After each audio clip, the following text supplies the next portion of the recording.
नमस्कार, आप देख रहे हैं educationbeats.com और मैं हूं आपके साथ अनन्या मिश्रा। एक मुलाकात की इस खास सीरीज में हमारे साथ जुड़ रहे हैं सक्षम डाबर मेमोरियल ट्रस्ट के अध्यक्ष पूरन जी। मैं अपने दर्शकों को बता दूं कि पूरन ने कोविड-19 के समय लोगों की खूब सेवा की है। पूरन जी, आपका बहुत बहुत स्वागत है एजुकेशन बीट्स के मंच पर। धन्यवाद अनन्या जी। तो पूरन जी, आप हमारे दर्शकों को बताएं कि ये जो सक्षम डाबर मेमोरियल ट्रस्ट है, इसकी शुरुआत कैसे हुई और इसके माध्यम से आप किस तरह से लोगों की मदद करते हैं। देखिए, सक्षम डाबर मेमोरियल ट्रस्ट का गठन हम लोगों ने 1998 में एक विधि विडंबना कही, एक हृदय विदारक घटना थी कि मेरा एक 9 वर्ष का पुत्र मैंने एक वर्टिकल एक्सीडेंट में खोया था। तो उसकी याद बनाए रखने के लिए जो समय उसका लाइफ इंश्योरेंस था उसमें उतनी रकम जोड़ करके एक हमने ट्रस्ट की स्थापना 1998 में कर दी थी कि ताकि उसके याद बनी रहे और उस जो खर्च हम उस पर कर रहे थे कम से कम वो एक गरीब जरूरतमंद बच्चों पर पहुंचता रहे। तो इस तरह से शुरुआत की थी और स्कूल में जो क्लास 4th स्टैंडर्ड में सेंट पीटर्स का छात्र था, सेंट पीटर्स का जो सबसे जो फाइनेंशियली वीक बच्चा है और जो एजुकेशन में आउटस्टैंडिंग बच्चा है, वो 2 स्कॉलरशिप से शुरुआत की। फिर एक एक्वाटिक चैंपियनशिप की हमने वहाँ स्कूल में शुरुआत की और हम लोगों का जूते का उद्योग है और जूता व्यवसाय में ज्यादातर दलित और छोटे तबके के लोग काम ज्यादा करते हैं। तो ऐसे लोग जो मिनिमम वेजेस के अंतर्गत आते हैं, उनके जो बच्चे हैं उनको एजुकेशन मिल सके, इसको देखते हुए अगर एक बच्चा है तो उसकी पूरी फीस, अगर 2 बच्चे हैं तो उनकी 50-50 आधी फीस सीधे स्कूल को भेजने की व्यवस्था हमने 1998 से शुरू की, जो आज तक चल रही है। मेरा मानना यह है कि हमको सारी चीजों पर हम सरकार पर निर्भर नहीं रह सकते। एजुकेशन का क्षेत्र हो या कोई भी क्षेत्र हो, उसमें जन सहयोग बहुत जरूरी है। और अगर मेरे पास 200 एम्प्लॉई है तो 200 का, 500 एम्प्लॉई है तो 500 का, अगर किसी के पास 2 एम्प्लॉई हो 2 का, अगर एजुकेशन में उनकी शिक्षा में सहयोग करता है तो निश्चित रूप से कोई भी बच्चा यहाँ पर अनपढ़ नहीं रहेगा। इस सोच के साथ में इस प्रकल्प की शुरुआत हम लोगों ने की थी उस समय। तो पूरन जी, आपने कोविड टाइम में भी लोगों की काफी मदद की है, तो कोविड टाइम में आपने किस तरह से लोगों की मदद की, किस तरह से, क्योंकि आपने बताया कि आप एजुकेशन पर भी काम करते हैं, तो कोविड टाइम में जहां एक और लोग परेशान थे तो वहीं दूसरी ओर सभी स्कूल कॉलेज बंद थे, तो बच्चों की पढ़ाई का भी नुकसान हो रहा था। तो उस मुश्किल वक्त में आपने कैसे लोगों को सहारा दिया।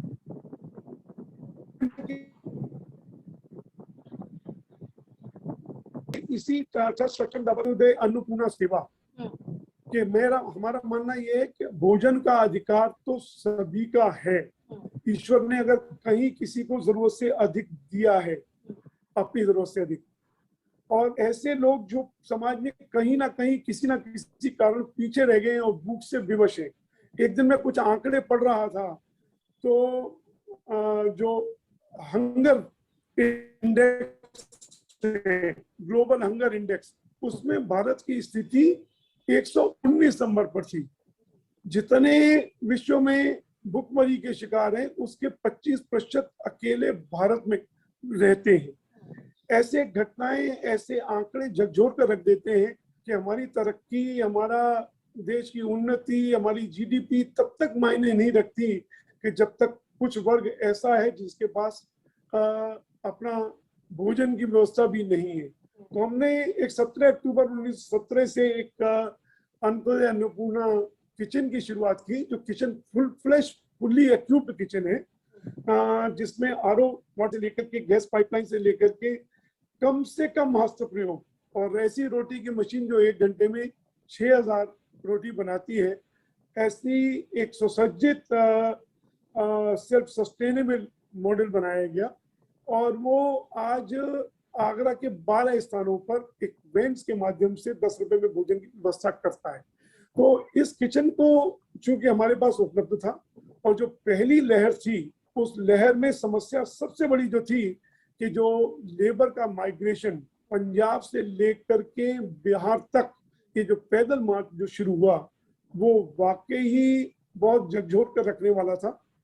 और ये भूखे प्यासे जो हमारे श्रमिक थे जो यहाँ से ट्रेवल कर रहे थे, और आगरा सबसे बड़ा जो उसका प्रभाव सबसे अधिक था, क्योंकि सारे रूट चाहे पंजाब का हो, दिल्ली का हो, हरियाणा का हो, कहीं का हो, जो बिहार जाने के लिए वो रूट आगरा ही पड़ता था। तो आगरा की सड़कों पर जो स्थिति, भयावह स्थिति देखी, तो ये किचन का हमने उस समय भरपूर प्रयोग किया। शुरू में 2000 से लेकर के और बाद में ये संख्या 8 से 9000 भोजन रोज तक पहुंची है। और ये प्रशासन के माध्यम से किए गए। इसमें प्रशासन, जिलाधिकारी और जितने भी पुलिस थाने थे उन पुलिस थाने के माध्यम से किया गया ये। और जो भी थाने की से आती थी कि भाई आज सिकंदरा थाने में, आज शाहगंज थाने में इतने पैकेट यहाँ जाने हैं, 2000 यहाँ जाने हैं, 1000 यहाँ जाना है, 3000 वहाँ जाना है। तो इस तरह से उस समय हमने भोजन की व्यवस्था की। अभी दूसरी लहर जो आई, ये मेरे ख्याल से विश्व की सबसे बड़ी त्रासदी हम लोगों के जीवन में पहली बार ऐसी त्रासदी देखने को हमको मिली कि जो वास्तव में सबको हिला के रख दिया। ये सुनामी थी, एक 3 सप्ताह की ऐसी सुनामी जहां अच्छे से अच्छे, बिना किसी आयु, बिना किसी फाइनेंशियल स्थिति, बना यानी जिसके पास जो आर्थिक रूप से कमजोर था, जिसके पास इम्यूनिटी कम थी वो भी, जिनके पास इम्यूनिटी पूरी थी, जिनके पास साधन थे, किसी को भी नहीं बख्शा। ये सारे अस्पतालों में ये व्यवस्थाएं जब चरमराने लगी तो हमने करीब 20 अपनी प्लानिंग की। हमारा आगरा जो है जूता का सबसे बड़ा उद्योग है के नाम से आगरा नगरी जानी जाती है, और आगरा की 40% जनता प्रत्यक्ष या अप्रत्यक्ष रूप से जूता उद्योग से जुड़ी हुई है।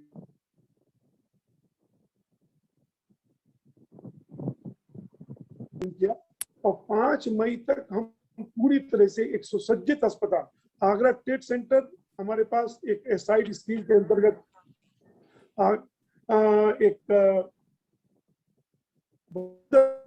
एक हमारे पास ट्रेड सेंटर उपलब्ध था। उस ट्रेड सेंटर में 4000 मीटर का एक हॉल, रिसेप्शन, सभी कुछ एक इंफ्रास्ट्रक्चर हमारे पास उपलब्ध था।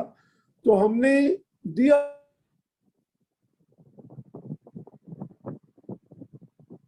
500 बेड्स तक इसको किया जा सकता है। तब तक लहर थमने लगी, बहुत ज्यादा तो नहीं हो पाया, लेकिन हम अभी भी उसको हमने इंटैक्ट रखा हुआ है। इसमें 60 बेड्स पर हमने ऑक्सीजन सिलेंडर के माध्यम से ऑक्सीजन लाइन की व्यवस्था की, और 200 ऑक्सीजन कंसंट्रेटर्स की व्यवस्था भी हमने की, जिसमें से 60 ऑक्सीजन कंसंट्रेटर्स भी चुके हैं।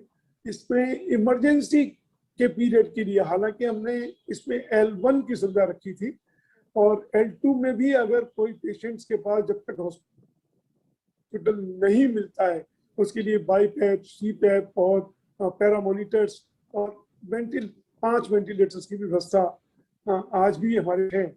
और हमने इसको तब तक रखा हुआ है सितंबर अक्टूबर तक, जब तक ये तीसरी लहर की जो उम्मीद की जा रही है, उम्मीद करते हैं कि ईश्वर से प्रार्थना करते हैं कि ऐसी जरूरत न पड़े, लेकिन तो हम उसके लिए अभी भी तैयार हैं, जो 24 से 48 घंटे में फिर शुरू की जा सकती है।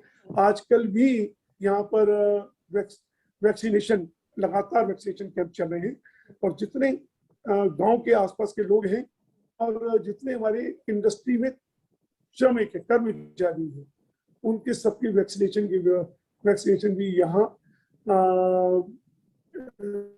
CMO के माध्यम से किया जा रहा है। बिल्कुल।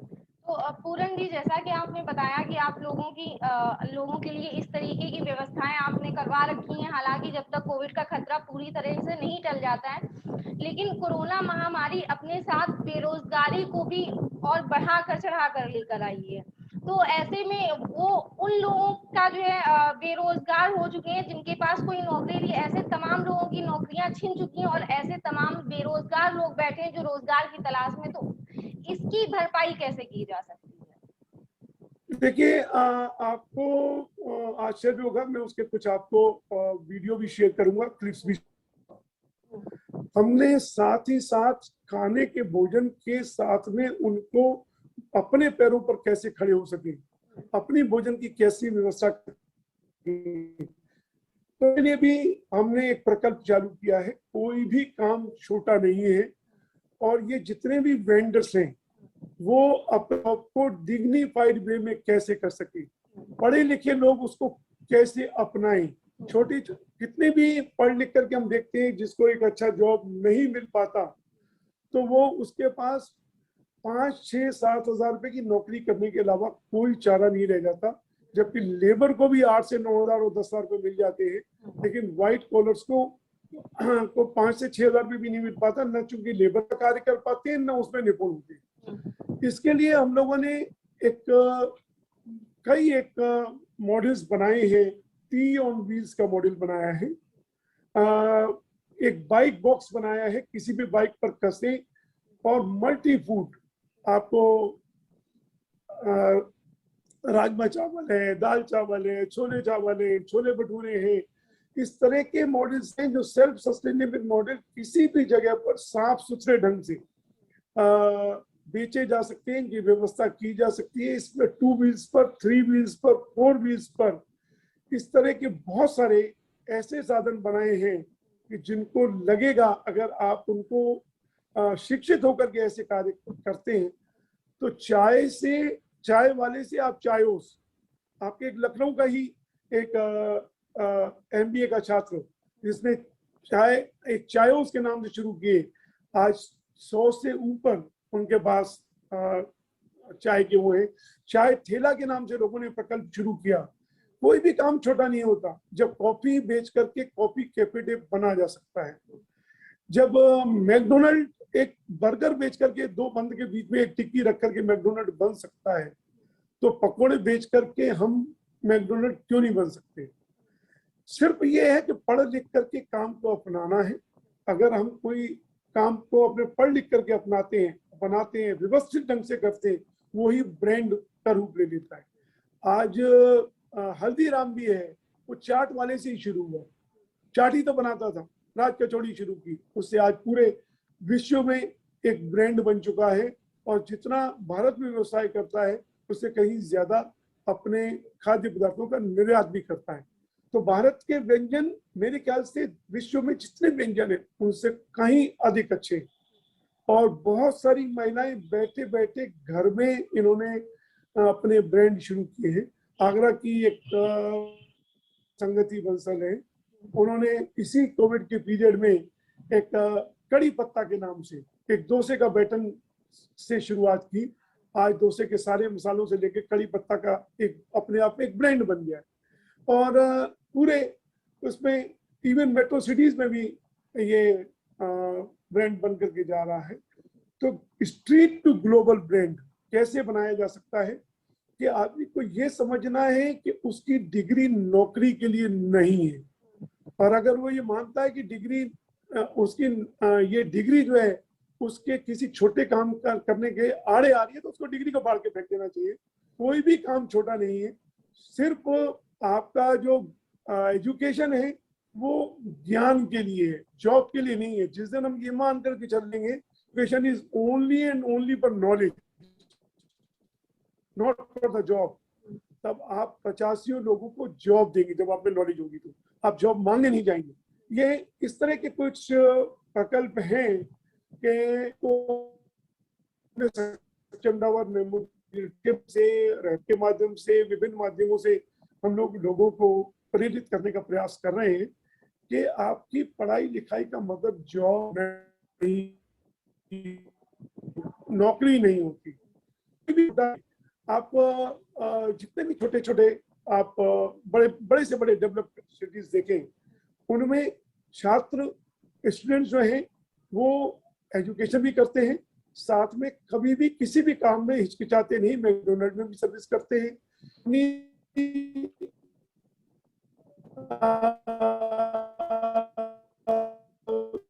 साथ में जो गाड़ी अपनी जो उसकी लग्जरी गाड़ी की हसरत भी पूरी करते हैं और उसकी ईएमआई भी उसको चला करके बना लेते हैं। तो कोई भी काम छोटा नहीं है। मैंने देखा है कि बड़े से बड़े जिनके पास जो स्वयं जो है लेक्सस और बीएमडब्ल्यू के मालिक हैं, उनके पास भी 6 घंटे का समय होता है। 6 घंटे अगर हम ये मानेंगे भी नहीं, उस दिन मुझे लगता है कि कोई भी बेरोजगार देश में नहीं रहे। बिल्कुल जी की वैक्सीनेशन का दौर चल रहा है। आगरा में भी आपने बताया कि वैक्सीनेशन काफी तेजी से चल रहा है। हालांकि इसके बाद भी लॉकडाउन हटने के बाद काफी लोग बेपरवाह नजर आ रहे हैं। तो ऐसे लोगों को आप क्या सलाह देंगे कि वैक्सीनेशन के बाद क्या कोरोना का खतरा पूरी तरह से टल जाता है? नहीं, निश्चित रूप से वैक्सीनेशन कहा जा रहा है कि उन संक्रमण न हो ऐसा नहीं है। इसलिए हम लोगों को जो बार बार बताया जा रहा है, मास्क जरूरी है और एक फिजिकल डिस्टेंसिंग भी जरूरी है, तो हो ही जाता है। सच में अगर तीसरा है अगले आने वाले म्यूटेंट, कम से कम ये है कि वो आपके लिए फेटल नहीं हो। बिल्कुल पूरन जी, तो आपके विचार से जो कोरोना की दूसरी लहर थी, इसमें काफी लोगों की जान गई। तो जो हमारा मेडिकल सिस्टम है उसमें और क्या कितना बदलाव होने की जरूरत है? देखिए, महामारी है, कितना भी हम व्यवस्था कर लें, वो कभी महामारियों के लिए पूरी नहीं होती। लेकिन फिर भी भारत में व्यवस्थाएं काफी कम है। लोगों को जागरूक होना चाहिए। सरकार ने बहुत सारी व्यवस्थाएं दी है, आयुष्मान स्कीम दी है, एक मेरे ख्याल से विश्व में सबसे बड़ी जो इंश्योरेंस की स्कीम थी, मोदी केयर कहें या आयुष्मान के नाम से जो इंश्योरेंस व्यवस्था शुरू की गई, ये सबको की जानी चाहिए। और जिसका जो भी बचाव है, कोई भी विश्व में कभी भी कहीं भी मेडिकल सुविधाएं मुफ्त नहीं है। ये सारा का सारा पैसा किसी ना किसी रूप में, चाहे वो टैक्स के माध्यम से दे, चाहे वो बीमा के माध्यम से दे, वो देना वहन हमको ही करना होता है। कि हर व्यक्ति को चाहिए यथासंभव अपना बीमा कराए और बीमे के माध्यम से अपना जो इलाज कराए। और जो गरीब तबका है, जो नहीं अफोर्ड कर सकता है, वो आयुष्मान से जुड़े। और सरकार निरंतर इस पर व्यवस्था कर रही है। कहीं ना कहीं हमारे यहाँ अव्यवस्थाएं हैं। भ्रष्टाचार का जो सबसे बड़ा मुद्दा है, सारी समस्याएं डिफॉल्ट ऑफ करप्शन, वो ऑनलाइन के जरिए से माध्यम से कहीं ना कहीं जब तक सिस्टम से नहीं जुड़ता तब तक हम इसको रोक नहीं पा रहे हैं। लेकिन समय के साथ में अब सारे ऑनलाइन जुड़ रहे हैं, सिस्टम जुड़ रहा है, अब होने लगा है सैटेलाइट के माध्यम से भी, कि ऊपर वाला सब कुछ देख रहा है। आने वाले समय में हम तकनीक से जब जुड़ेंगे तो काफी कुछ देख पाएंगे। इन व्यवस्थाओं में अंतर भी आएगा। ये व्यवस्थाएं में सुधार हो रहा है और समय के साथ ये सुधार आएंगे, ऐसा मेरा मानना है। लेकिन निश्चित रूप से स्वास्थ्य और शिक्षा दो ऐसे क्षेत्र हैं जिसमें राज्य और केंद्र दोनों सरकारों को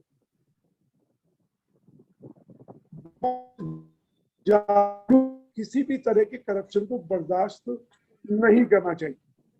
तो पूरन जी, जैसा कि 1 जुलाई से ये आदेश हो गया है कि जो स्कूल है वो खोले जाए। हालांकि अभी शिक्षक ही बुलाए जाएंगे, बच्चे नहीं बुलाए जाएंगे।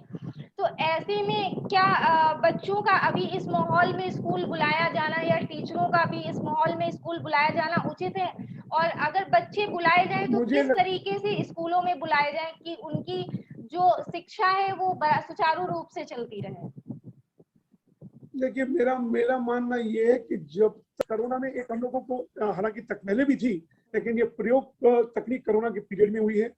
ऑनलाइन एजुकेशन की जा सकती है और मेरे ख्याल से घर के बैठ के बायजूस से लेकर के आपको सिस्टम्स एजुकेशन में नजर आ रहे हैं, एक नई क्रांति का रूप दे सकते हैं हम। अभी हालांकि बच्चों का भविष्य स्कूलों में ही है, बच्चे स्कूलों में ही खेलते पढ़ते हैं, स्कूलों का अपना महत्व है, लेकिन जब तक पूरी तरह से हम सेफ नहीं हो जाते, जब तक बच्चों की वैक्सीन नहीं आ जाती, तब तक एजुकेशन जो है ये ऑनलाइन ही रहनी चाहिए। सवाल मैं आपसे और पूछना चाहूंगी कि एजुकेशन बीट्स के मंच के माध्यम से जो दर्शक आपको देख रहे हैं, आप उन दर्शकों को क्या मैसेज देना चाहेंगे? मेरा 2-3 संदेश है कि ईश्वर ने आपको कहीं आपकी जरूरत से दिया है तो वो समाज में अवश्य लगाएं। ये समाज ही काम में आएगा, आपको बाकी चीजें सब बेमानी हो जाती हैं। ये हमने पेंडेमिक में बहुत कुछ सीख लिया है। युवाओं को मेरा एक ये संदेश है कि किसी भी काम को छोटा ना समझे, अपनी डिग्री को कहीं भी किसी तरह से काम में आड़े ना आने दे। डिग्री का मतलब कतई नहीं है वो आपके जॉब के लिए या नौकरी के लिए है। Education is only and only process of knowledge. और तीसरा, महामारी में हमको संयम में से काम लेना है, जहां तक जिसकी मदद हो सके हर संभव मदद करनी है। और ये जो आने वाली जो हम चुनौतियां अभी देख रहे हैं उसके लिए तैयार रहना है। और किसी भी तरह से जब तक पूरा खतरा न टल जाए आश्वस्त नहीं होना है। काम पर तभी जहां जरूरी हो, जरूरी व्यवस्थाएं पूरी करने के लिए ही घर से बाहर निकलना है। मास्क जरूर प्रयोग करना है और एक दूरी जितनी हम बना सकते हैं बनाए रखनी है। और स्वच्छता सबसे बड़ा मूल मंत्र है। स्वच्छ तो वैसे ही अपने आप को हाथ धोते रहना, स्वच्छ रखना, अपने आसपास के नेबरहुड को स्वच्छ रखना, ये हमारा कर्तव्य निश्चित रूप से होना स्वच्छ है। तो हमारा जो आज देख रहे हैं कि हर भारत का हर तीसरा आदमी कहीं ना कहीं किसी है, और ये स्वच्छता एक ऐसा मूल मंत्र है जिससे हम इससे बाहर आ सकते हैं। तो चलिए पूरन जी, एजुकेशन बीट्स के साथ जुड़ने के लिए आपका बहुत बहुत धन्यवाद। खैर, हम फिर मिलेंगे आपसे एक मुलाकात की अगली सीरीज में। तब तक के लिए जुड़े रहिए एजुकेशन बीट्स के साथ। नमस्कार। धन्यवाद अनन्या जी, ये जनता तक पहुंचने के लिए धन्यवाद। एक मुलाकात के अगले एपिसोड में फिर मिलेंगे एक नई शख्सियत के साथ। जुड़े रहिए एजुकेशन बीट्स के साथ।